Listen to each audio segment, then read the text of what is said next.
Israel और फिलिस्तीन विवाद की क्या वजह है और परमेश्वर इस विषय में क्या कहते हैं, आइए हम देखते हैं इस वीडियो में। ये आज की ब्रेकिंग न्यूज़ हैं। इजराइल और फिलिस्तीन युद्ध की, हर तरफ तबाही का मंजर, हर तरफ युद्ध की आहट।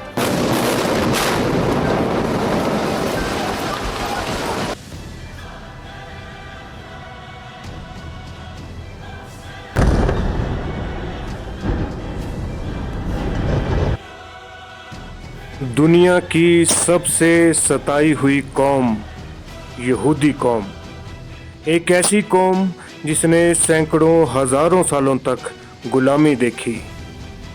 बार बार जिस कौम का नरसंहार हुआ, नाश हुआ, एक ऐसी कौम जिसके महज मुट्ठी भर लोग ही जिंदा बचे, जो पूरी दुनिया में तितर बितर होकर भटकते रहे, अपने वजूद को बचाने के लिए, अपने अस्तित्व को बचाने के लिए। हजारों सालों से जिनका कत्लेआम हुआ, कभी धर्म के नाम पर, कभी ज़मीन के नाम पर, और इतने इंतज़ार के बाद, इतनी यातनाएं सहने के बाद, इतने लंबे समय के सताव के बाद, जब इन लोगों को अपनी ज़मीन मिली, अपना एक देश मिला, और ये लोग उस देश में फलने फूलने लगे और बढ़ने लगे, और निर्माण हुआ एक राष्ट्र का, एक ऐसा देश जिसका नाम है इजराइल। आप न्यूज़ चैनल में देख ही रहे होंगे कि इजराइल और फिलिस्तीन दोनों देशों में एक जंग छिड़ गई है।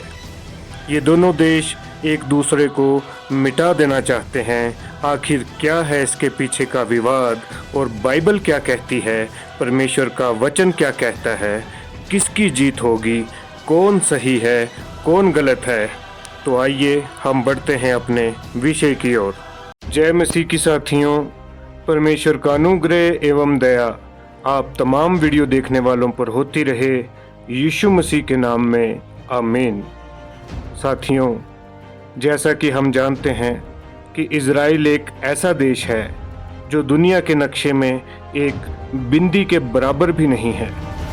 एक ऐसा देश जिसे अन्य कई देश मानने से भी इनकार करते हैं।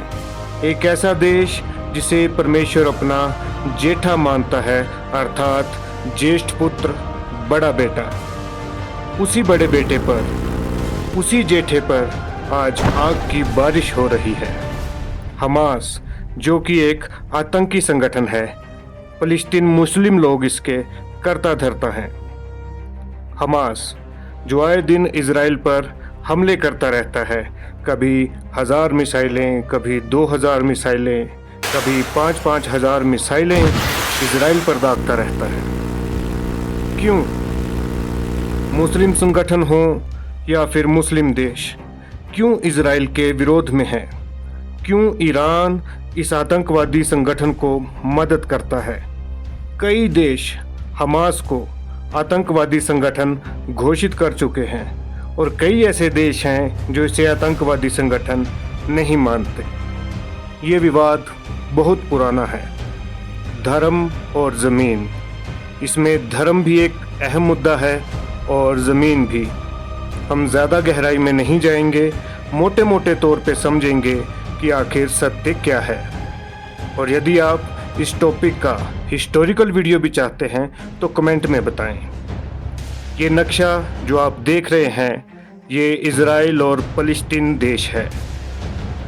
1946 में ये फिलिस्तीन देश इतने बड़े हिस्से में फैला था।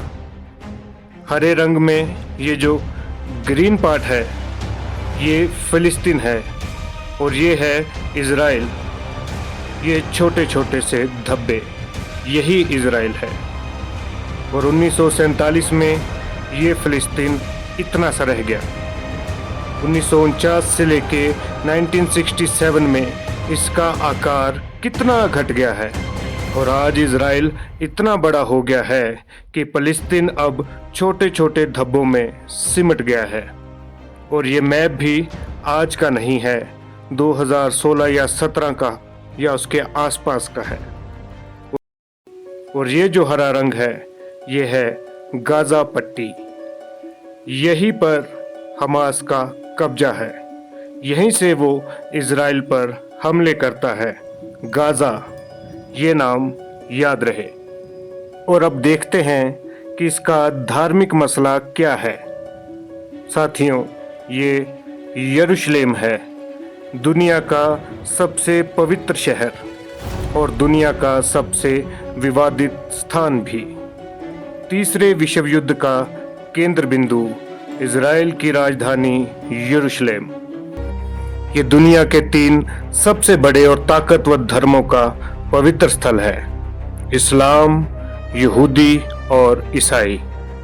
वैसे तो ये बहुत छोटी सी जगह है और मुस्लिम धर्म के मानने वाले मक्का मदीना के बाद तीसरी सबसे पवित्र जगह उनके लिए अल अक्सा मस्जिद है जो यहीं पर है।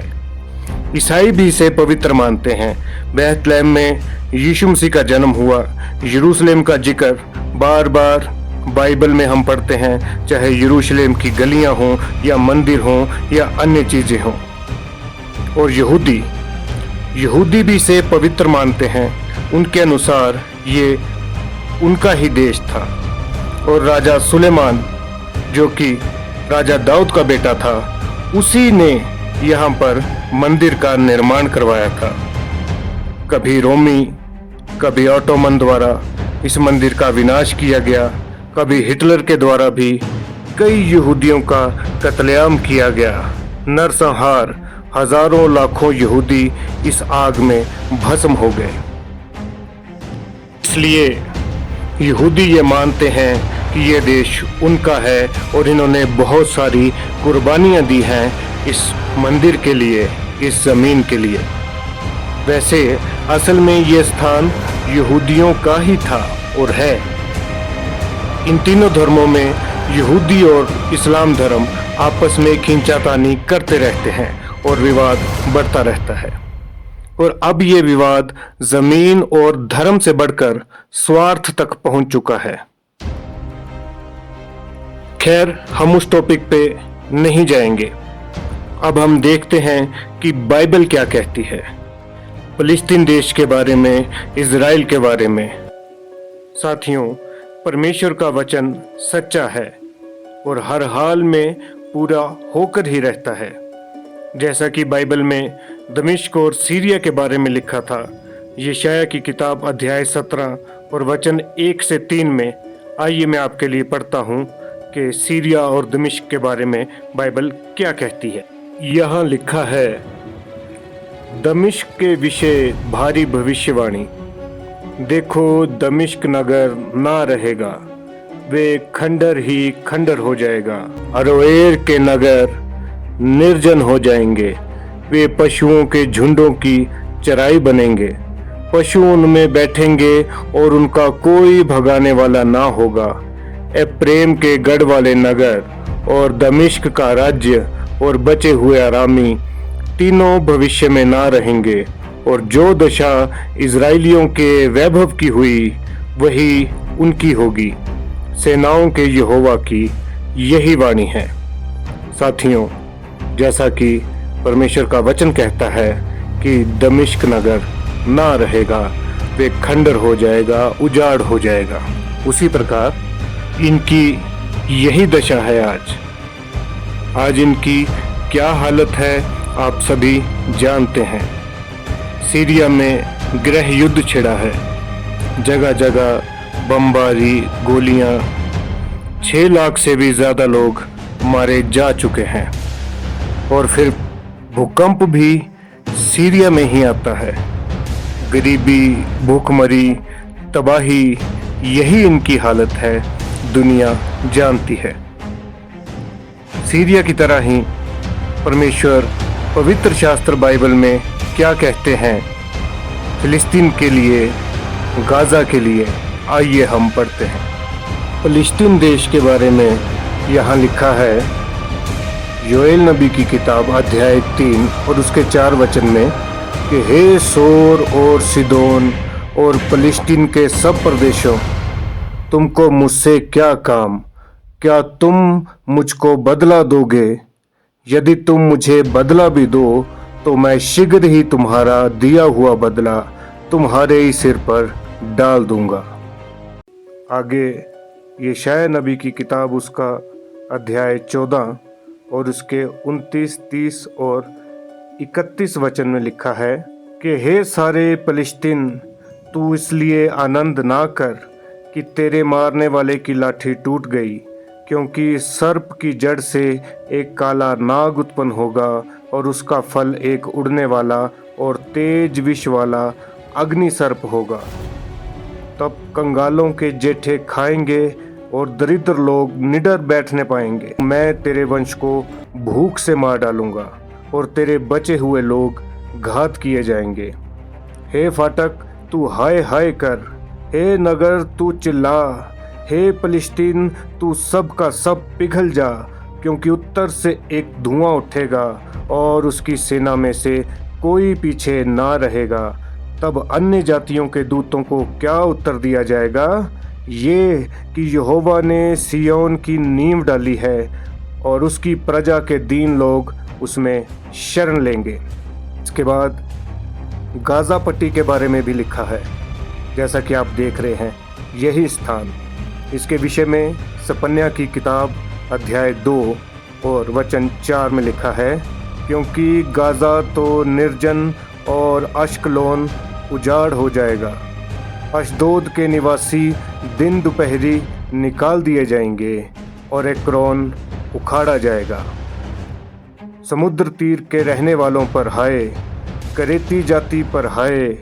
हे कनान, हे फलिस्तियों के देश, यहोवा का वचन तेरे विरुद्ध है और मैं तुझको ऐसा नाश करूँगा कि तुझ में कोई ना बचेगा। आमीन। तो साथियों, आज हमने वीडियो में देखा कि इज़राइल और फ़िलिस्तीन विवाद आखिर क्या है। इसके हमने तीनों पहलू देखे कि इसका ज़मीनी विवाद क्या है, इसका धार्मिक विवाद क्या है और बाइबल इस विषय में क्या कहती है। साथियों, परमेश्वर का वचन साफ साफ कहता है कि इज़राइल देश उसका जेठा पुत्र है और गाज़ा के बारे में, फलिस्तियों के बारे में साफ साफ तौर पर परमेश्वर ये कहता है कि मेरा वचन तुम्हारे विरुद्ध है, तुम मेरे लोगों को नहीं सता सकते और इसलिए तुमने मेरा वचन सुन के मन नहीं फिराया है, तुम लोग नहीं सुधरे हो, तो अब वो वक्त आएगा कि जब मैं तुम्हें नाश करूँगा। तो साथियों, आपको हमारा ये वीडियो कैसा लगा हमें कमेंट में बताएं और हमारे चैनल को लाइक करें, सब्सक्राइब करें और अपने तमाम मसीही भाई बहनों में इस वीडियो को शेयर करें। परमेश्वर आप तमाम वीडियो देखने वालों का भला करे। यीशु मसीह के नाम में आमीन।